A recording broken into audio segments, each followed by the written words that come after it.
I trka je puštena. Maršal prvo mjesto, drugo mjesto Merkurio, četvrti je Loran, peti Kanderov i Valdezar. Na kraju.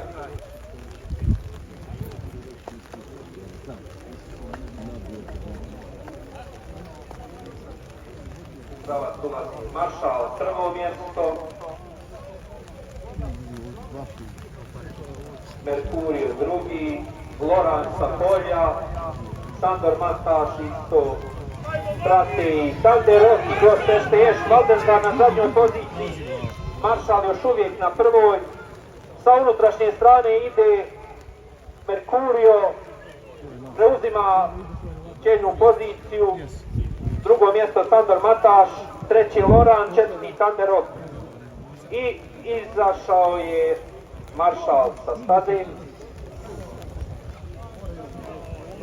Sandor Mataš prvo mjesto, Merkurio drugo, Loran treći, Kanderov četvrto, Gost peto, Valdezar šesto.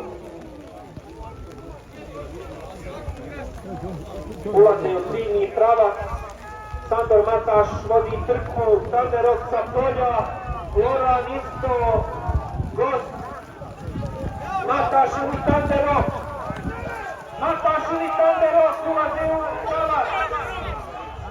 Mataš vodi, Kanderov, Mataš, Kanderov se uzima, Kanderov se uzima, Kanderov se uzima, Kanderov se uzima,